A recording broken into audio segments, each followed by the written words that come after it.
Hey, and welcome to HangarReady, everybody. How we doing this evening? A couple quick things to take care of before we get started. Um, this is our second episode talking about CitizenCon 2022, and let me introduce my co-host for this evening. Jolly, how are you doing this evening? Doing great. Tennessee beat Alabama. Okay, not that I would care, but yes, even though I live in one of those states and next to the other one. Turin, how about you? How are you doing this evening? Good. A little tired, but doing well. I think we're all a little tired. It's been a long week and a long day. Numidius, how about you up there in northern land compared to the rest of us? Well, I never consider myself a northern land, but Well, we're doing pretty good. You're up north here. of everybody else, I think. Okay. It's been a pretty comfortable day. It's been nice, so this will be a nice way to end it. So, Hawk, how about you? How are you doing this evening? I'm doing good. Expecting a storm to roll in later today, but should be good. Hopefully we will be done before that happens. Hopefully. We had the train go by and everybody thought that might be a thunderstorm here a minute ago. But we won't have that come by until about 3 in the morning. And Frack, last but obviously not least, how is our beloved Senior Director of Fleet Security doing? Doing great. Long day, Good. Lots of meetings, but yeah, ready to roll. Never love staff meeting weekends, do we? So I think the first thing that we're going to be talking about tonight, Turn, is Pyro. So what you kind of watched this segment a little closer than the rest of us, maybe, and look at that evil look he's giving me. I think his description of most of this is there's a blue one, there's a yellow one, there's a black one, something along those lines. Yep. But tell us a little bit more about what they showed us about the cool Pyro. Well, so they unveiled, I think it was the first segment really at CitizenCon, was a run through of the Pyro system. We've seen a lot of it in concept art. There was one planet that they had given a little bit more detail to, but this is the first time we actually went through with the lead developer. I believe he was one of the lead developers working on the Pyro system, and I got to say it's a really, really huge step forward over the planets in the Stanton system. In fact, throughout the discussions, he kept mentioning they have to go back to some of the planets like Microtech, Daymar, some of the planets and the moons in the Stanton system, and do a pass and update it like they have with Pyro. So I think we're going to start with Pyro 1. This is the blue planet. It's supposed to be the blue glowy planet, hit by solar flares and the like. The solar flares were not working. He mentioned that was it, but it's populated by these blue crystals that you see. You have to admit this is everywhere. This is an absolutely amazing landscape. Yeah, I mean it looked a little bit like Lyria meets Yella or something of that nature. Kind of a mash between those. I remember the blue crystals that used to be all over. It was either Lyria or Walla, one of the Walla. two. Yeah, Walla. And then interspersed with all these various different organics. I can only imagine. I think a lot of us were also imagining what kind of animal populations might be in this area, and it's hopefully one day we'll be seeing some of that too. But they have really spent a lot of time, and you got to say, what else are they going to do during lockdown? I guess, but build these systems. And here's another shot where he was talking about just the scale of the various formations that are on the planet. The things that the one in the distance that looks like a landing pad. He did mention that you could actually be able to land your ships on top of that. So it's really, really good. I completely agree. I mean, this is just absolutely top notch it's much better than even Microtech, which is wonderful. What they didn't show was the outposts that are going to be put on these planets. I think they're waiting to kind of, they don't really reveal everything that they see, but just think of those colonial outposts or those type of building block outposts that we've been seeing and them talk about being, put on the surface of these planets as well. Yeah. And, the thing that I find absolutely amazing is they in the span of a year, have basically completed an entire solar system, at least. Rumor has it there may be more than that, that they've completed and they just haven't shown us. So I think it's pretty amazing. What about Pyro 2? Pyro 2, I think this is the red one. Is this not the red one? Can we go to that? Yes, it's the red one. It's really a desert environment. So think Daymar with red sand. But unlike Daymar, this planet has blue oceans or aqua oceans that you see, bodies of water around there. And this is one of the areas he began to talk about where the various biomes are coming together and the ability that they have in the new tech to override some of the options of the pre-biome spread that they had. So you can actually get a better meshing. He did show one picture where it looked like, one just kind of abruptly stopped and the other one started, but the areas where it's meeting like the water line and a couple of the other transitions, they've done a really good job in being able to smooth that out. You see some of the dust clouds that they have on there.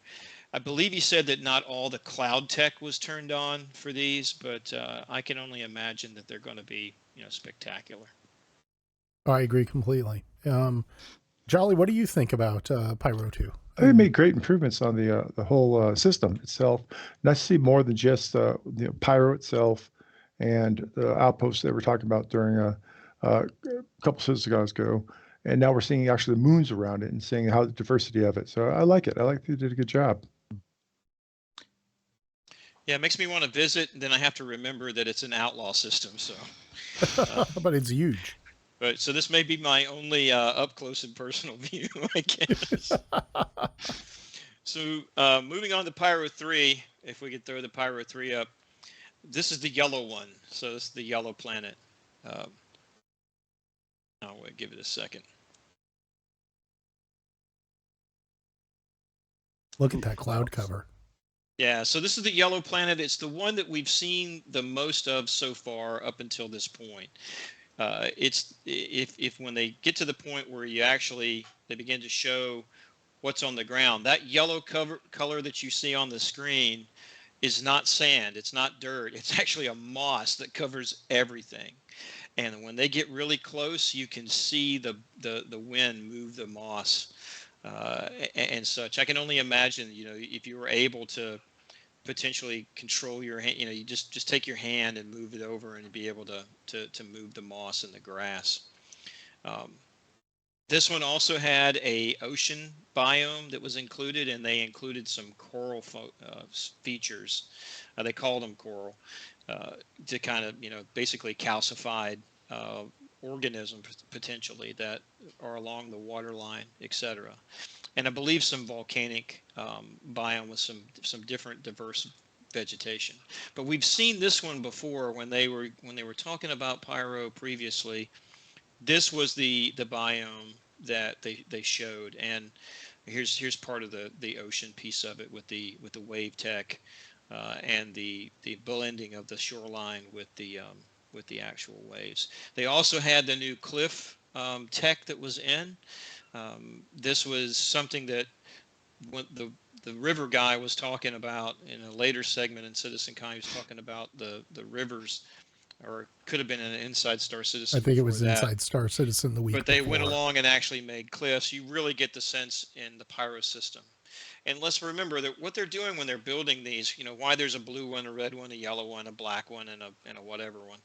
It's because they're developing it to be able to procedurally generate these into the other systems that they're going to have within the game. So that was really where the satisfaction came out of it and the excitement came out of it. I think they moved on to Pyro 4.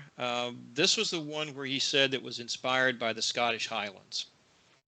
Sparse trees, lots of grass, small plants, rocky biome, and it was really as if you were standing somewhere in the Highlands of Scotland. You can almost imagine, the heather in the hills type of approach with this one. I don't know, Nam. What were your thoughts with the Pyro system? Well, in general, I see keep talking about the biomes for each of these planets. I mean, some of them you say, okay, that's desert, but at the same time, the planet's not just desert. It's like compared to a lot of other sci-fi games, that's one of the big things I love about what they're doing with the planets and Star Citizen is it's not the Star Wars effect where you have the ice planet, the desert planet. I mean, these things have gradations to them. And it just makes a bit more sense that a planet's not just going to be one type of terrain. And they built the tools here so that hopefully I think it's the Montreal office that's going to be building out most of these systems, I think. And they're just that they got the tools to make these things right and make them seem real, really. Yeah, absolutely. You get the sense when going back from the very beginning when they were talking about Star Citizen and the launch, you'll be able to go anywhere in the system. I mean, it's a real planet that you could go and travel all the way around it and land anywhere. And it's a great point, Nam, that they actually put in different biomes so you get the sense of it's an actual planet and not just one big slab of ice or one big, flowing sand dune or something like that. I think also in Pyro 4, I don't know if we have a shot, they had a massive crater. It was very visible from space. And it was actually like a crater within a crater. It's That's 4. on 4. It might be 5. No, you've got it up. It's that crater right in front of you. Oh, okay. Yeah, so that it's a massive crater, and then there's actually another crater inside of that too. And so, at some point, this planet was smacked pretty hard, and you wonder if was it used to be Pyro 3 instead of Pyro 4? You have no idea, but it looks like a big eyeball looking right at you. So, pretty good. I mean, it's amazing the kind of work that they're doing in this space, and we complain about how long everything's taking, but the graphics quality. And as we zoom into this, as you can see, we're actually down inside the crater rim, meeting the cloud layer. And I've never seen that in a game like this before. I mean, it's just unbelievable from a visuals perspective. Is that Mount Doom in the distance? It must be. It looks like Mordor.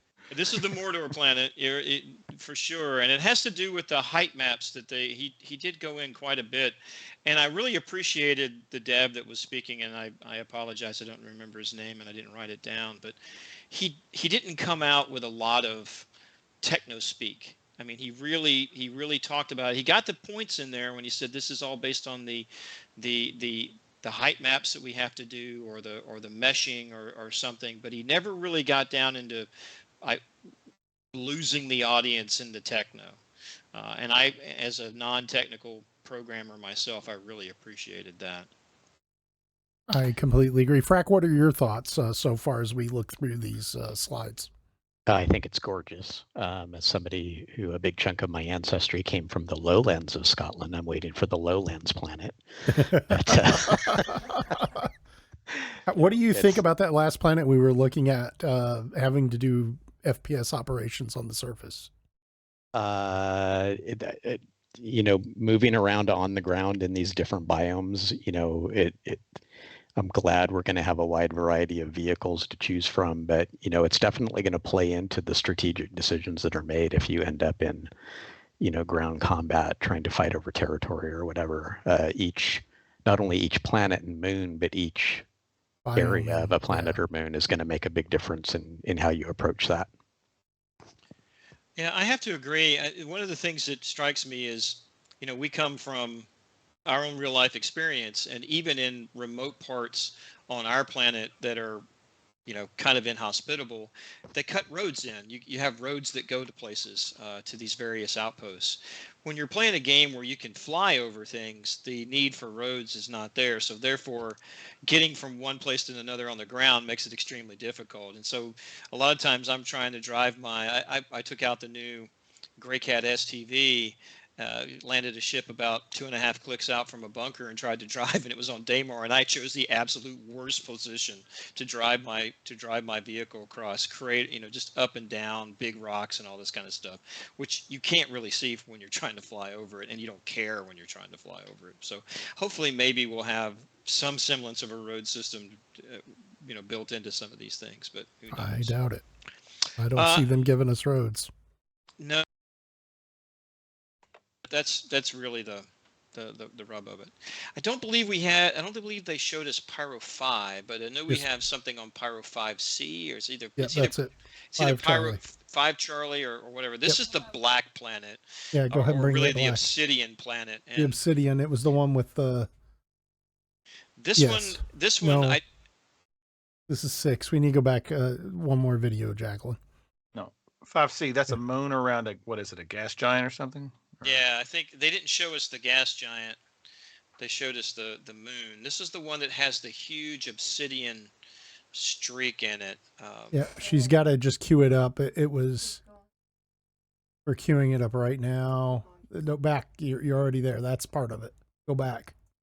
Where you're looking at. Go back out a little bit. A little more out.